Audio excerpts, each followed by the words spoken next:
Yeah. Welcome to Metro FM 94.5. And remember, this is Metro Saturday Breakfast Show. And with me, PC Williams. And today, I have a lot of things that I need to share with you, especially the headline that was happening during the week. But remember, you can still tune in to Metro FM 94.5 by following us on Facebook on Metro FM 94.5, as well as on Twitter at Metro 945, and Instagram as well. But you can still tune in to Metro FM 94.5 by just listening to Metro wherever you are, on Ladybox, Radio Garden, and also we are in iBeat Parade now.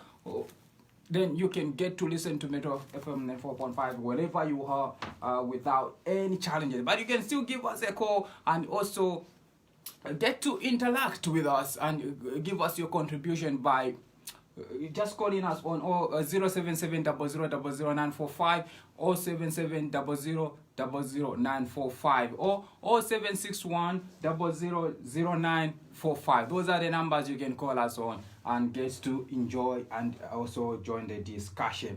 But at this hour, I'll just go through the one of the local headlines as well as international headlines. We're gonna take a short break. When we come back, we'll go back straight to the local headlines and international headlines as well as sports headlines.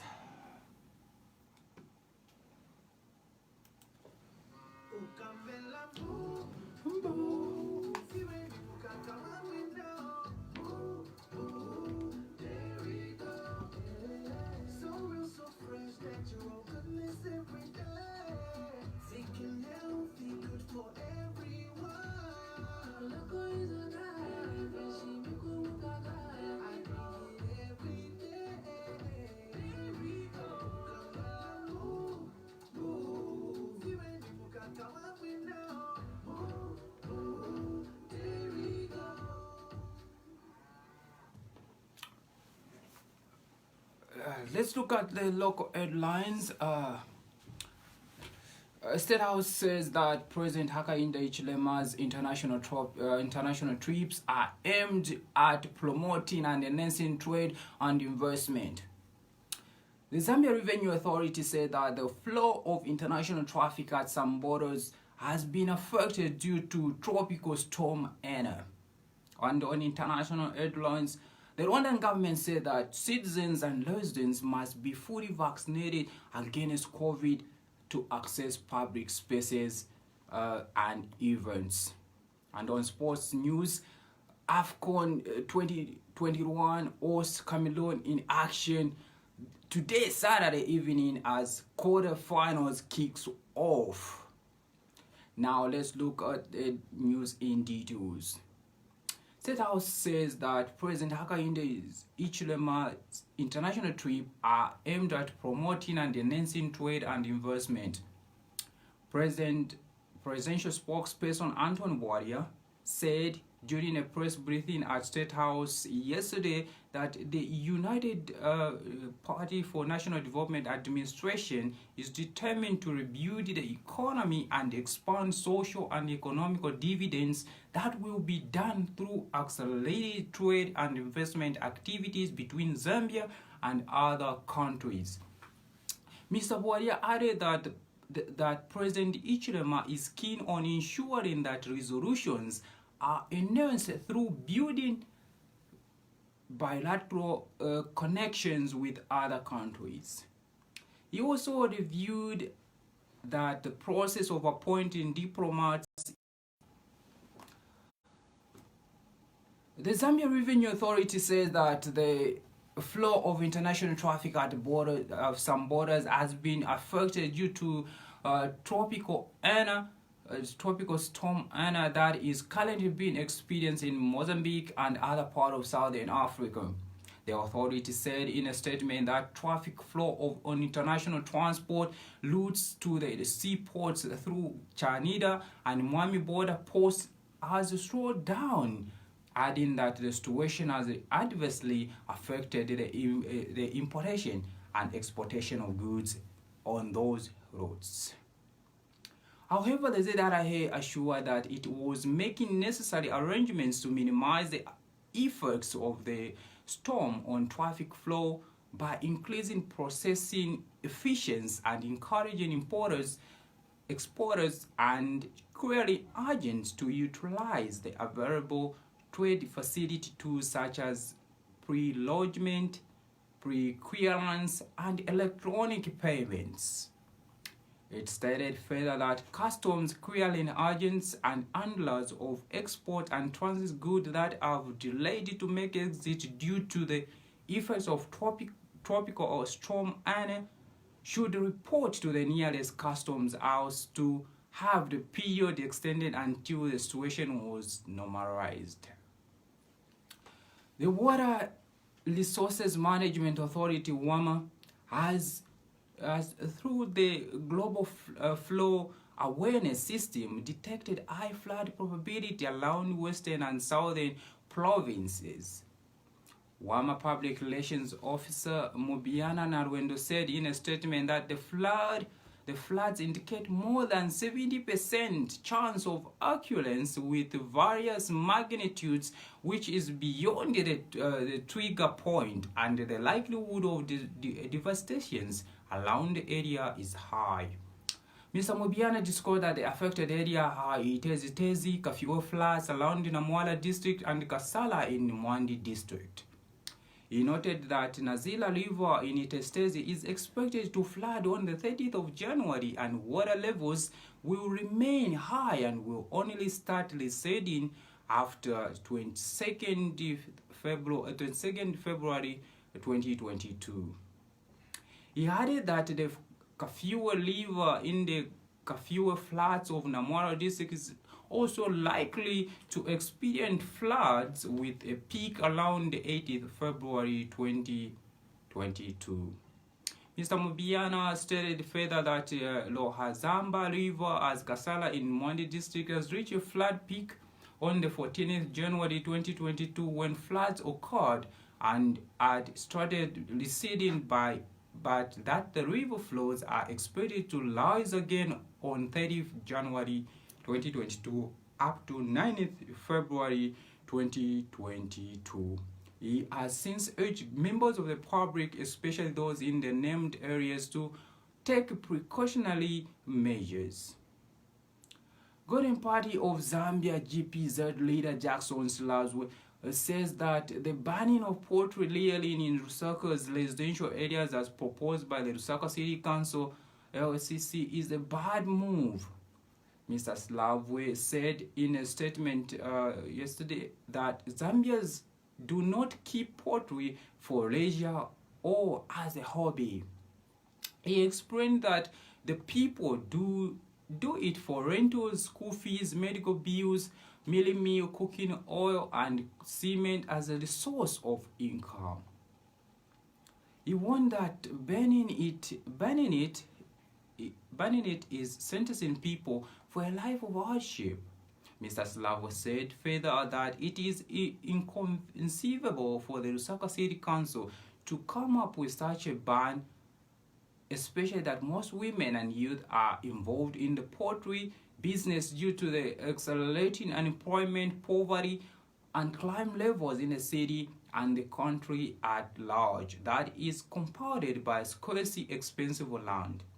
He suggested that the Lusaka City Council should embark on a sensitization campaign to urge residents to keep their surroundings hygienically clean instead of banning the keeping of poultry in residential areas. He also called on the Minister of Local Governments to ensure a statutory instrument to allow for the keeping of poultry in residential areas and prescribe new health guidelines before banning people into poverty and a life of suffering. Local Government Service Commission Deputy Chairperson Brian Ndumba says he is elated that the new Dawn administration has demonstrated goodwill toward full decentralization. Mr. Ndumba said that it was a clear indicator that people come first in the new Dawn administration, unlike in the past regime. He stated further that it was gratifying that government had made tremendous strides in ensuring that the local government service commission was given the needed tools to ensure effective execution of its mandate. The commissioner was speaking yesterday in an interview after being sworn in by Chief Justice Mumba Madila at the Supreme Court of Zambia grounds. Mr. Ndumba said that the increase in CDF allocation from the previous 1.6 million kwacha to 25.7 million kwacha was a clear indication that the new Dawn government attached great importance to the local government as custodians of the people. He has since called on management of local authorities across the country to be prudent in the use of resources allocated to them, as well adding that they should not indulge in corrupt activities. And on international news, the Rwandan citizens and residents must be fully vaccinated against COVID to access public spaces and events, a statement by the Prime Minister says. A nightly curfew will begin from midnight, and nightclubs music concerts are set to reopen. Nearly 7 million out of a population of 13 million have been fully vaccinated in Rwanda, while more than 8 million have got the first jab. It is one of the highest rates in Africa related to its population and the first in East Africa. The decision means that millions of people still need to get the second jab to access public places. The main opposition leader in Zimbabwe, Nelson Chamisa, feels optimistic about winning next year's presidential elections. Mr. Chamisa narrowly lost the general election in 2018 to President Emerson Mnangagwa in what he denounced as a stolen vote. He recently registered a new political party called Citizen Coalition for Change, following years of wrangling in his previous party, the Movement for Democratic Change, MDC. Referring to the change of name of his party announced earlier this week, Mr. Chamisa claimed that it was a break from the past. He said that Zimbabwe needed to be fixed in order to restore the dignity of its citizen, In an interview with AFP, the presidential hopeful added that the change in leadership in Zambia had given him a lot of hope for Zimbabwe that has been ruled by the same party, ZANU-PF, for nearly 42 years. Malawi has declared a national disaster in areas hit this week by Cyclone Hena, which killed at least 19 people in the country and also caused scores of casualties in Madagascar, Mozambique, and Zimbabwe. Malawi's President Lazarus Chakwera appealed for urgent assistance for an estimated 50,000 families left homeless by the storm's heavy floods. In a statement, President Chakwera appealed for humanitarian assistance from United Nations agencies, NGOs, the international donor community, the local private sector, and individual well-wishers. The declaration follows a preliminary assessment on Wednesday from the Department of Disasters Management, indicating that more than half of this country's 28 districts have been affected. In the hardest hit district, road has been cut off and bridges washed off. The government has deployed soldiers and police and engaged Malawi's Red Cross Society to undertake search and rescue operations. The government says although some humanitarian partners already have started providing relief, more assistance is needed to meet the increasing number of affected people. That's the end of the news, but let's take a recap of the headlines. On local news headlines, State House says that that President Hakainde Hichilema's international trip are aimed at promoting and enhancing trade and investment. The Zambia Revenue Authority said that the flow of international traffic at some borders has been affected due to tropical storm Anna. And on international news, the Rwandan government said that citizens and residents must be fully vaccinated against COVID to access public spaces and events. And on sports news, AFCON 2021 host Cameroon in action on this Saturday evening as quarterfinals kick off. Those were the local news and also international news as well as sports news. Keep listening to Metro FM 94.5.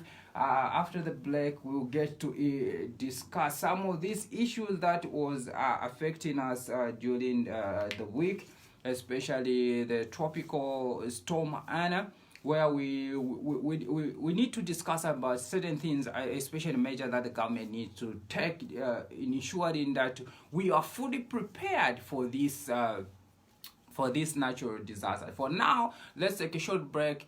When we come back, we'll discuss more about certain issues that was affecting that affected us during the week, and also the top trending stories that was trending during the week. We'll discuss a number of them. Some of them we'll just highlight them so that we give you a recap, because that's the aim of this breakfast show, is to give you the recap of the things that was happening during the week so that you got to know. But for now, let's take a short break. When we come back, we'll discuss more. Keep tuning in to Metro FM 94.5. And remember, if you want to join the discussion, you can still call us on 077 945. Excuse me, 077 945 rather. And also you can give us a call as well on MTN on 0761 000945. Those are the numbers you can call us on, and keep tuning to Metro FM 94.5 by just listening to Metro on different apps like Radio Garden, Radio Box, and we are now on iBeat Pray, where you can listen to us wherever you are without challenges. Keep tuning in.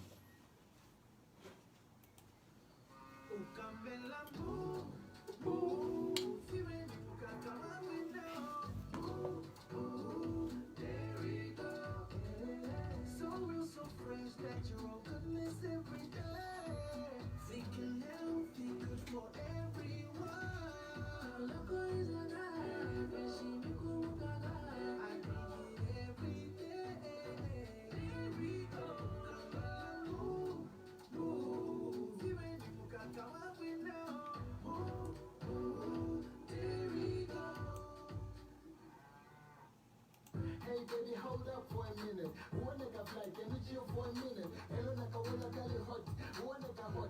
Tell me what you want, baby. Give me that A-P-P-Y apple. A-P-P-Y apple. Lift the side, back to the front. I love the fresh apple cream. A-P-P-Y apple. A-P-P-Y apple. Lift the side, back to the front. Give me that fizzy apple drink. Happy, happy apple. Happy, happy apple. Give me that fresh apple drink. I want it each and every day. Happy, happy apple. Happy, happy apple. Give me that fizzy apple drink. I want it each and every day.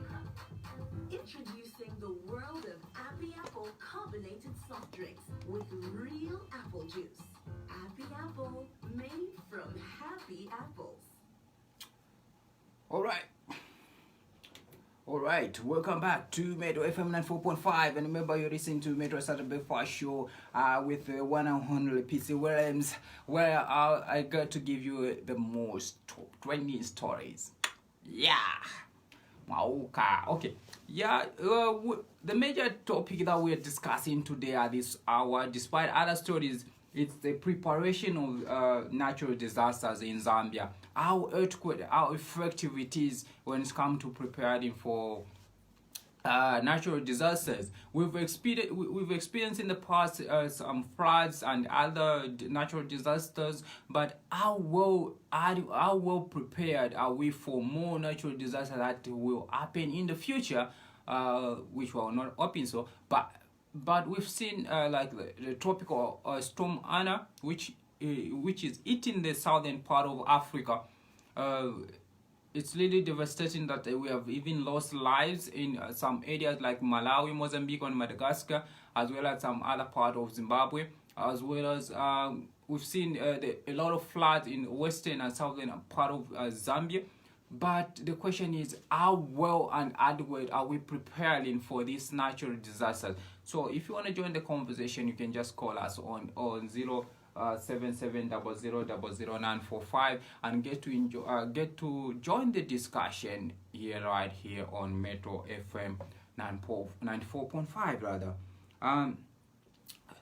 We on the other side, we have other stories that was trending, especially the Nakachinda defamation case, which has been adjourned.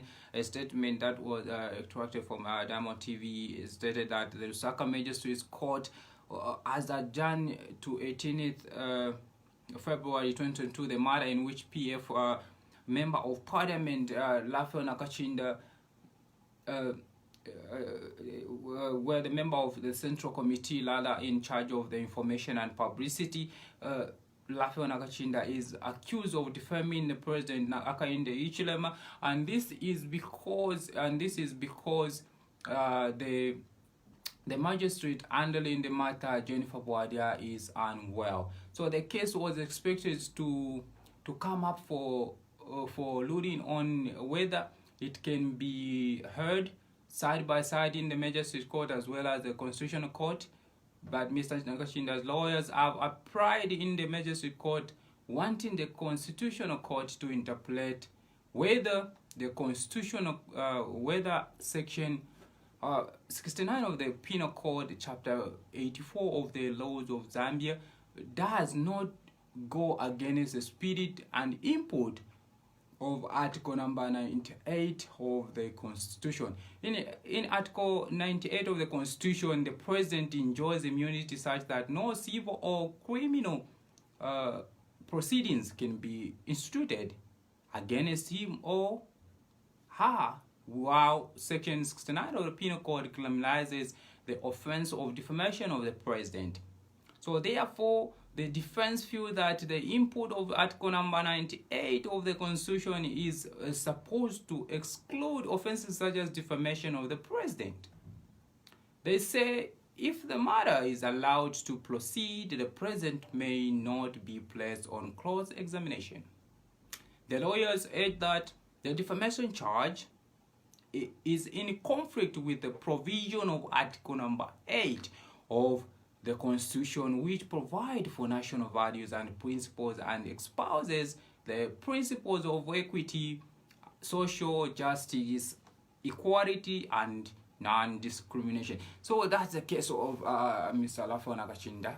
It's still ongoing, but the matter has been adjourned due to that the judge. The magistrate handling the matter, Jennifer Warrior, is unwell. That's the side of that's the other side of court issues.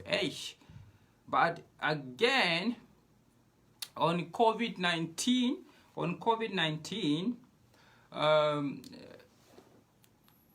the Minister of Health, Sylvia Masebo, wanted just to make sure that everybody know more details about COVID-19, where she says she has discovered that the burden of non-communicable diseases has increased since the outbreak of the COVID-19 pandemic. And the Minister of Health, Sylvia Masebo, said that the pandemic has posed a great challenge to those that have non-communicable diseases such as diabetes and high blood pressure. She said 39% of those admitted for COVID-19 are diabetic, while 70% have blood pressure. So Ms. Masebo was Speaking in Lusaka, the COVID update.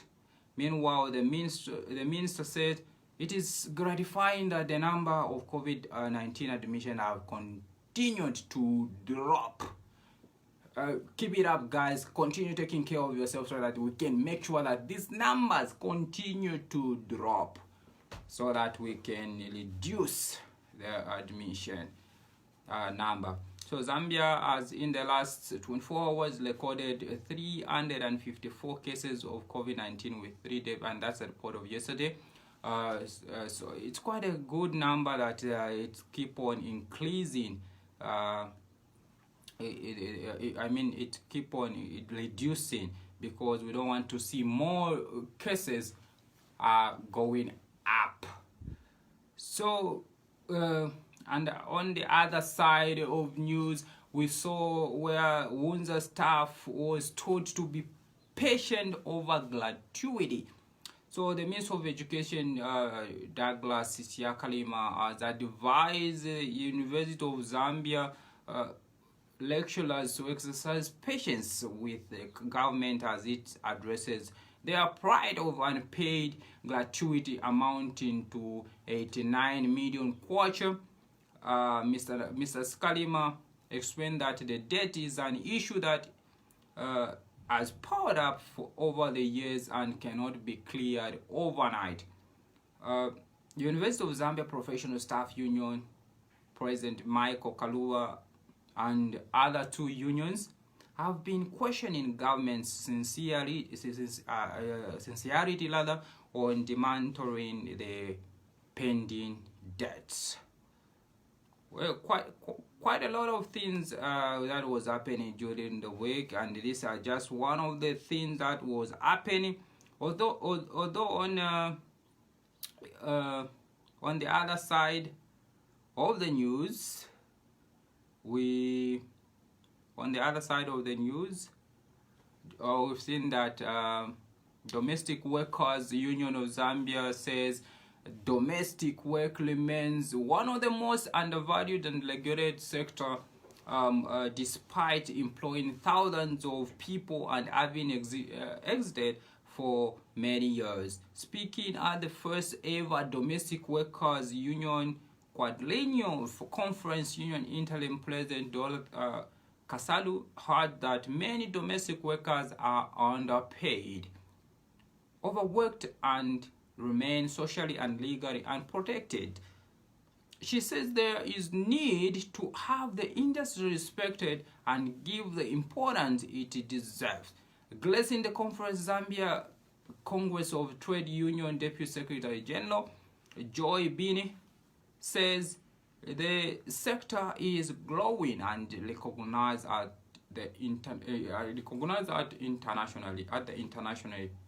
He said the International Labour Organization has adopted a resolution calling for the drafting of an international convention and supplementary recommendation to extend labor standards and social protection for domestic workers. Yeah, for domestic workers. But it's truly, we need to make sure that if you have you have employed domestic workers, please be patient with them, as well as make sure that you are not mistreating them. But above all, make sure that at least you are paying them. You are paying them well, because the same money is what they use to sustain their families. Because we've seen, like, for instance, some domestic workers get to pay here in Zambia as low as 800 kwacha. Some even less than 500.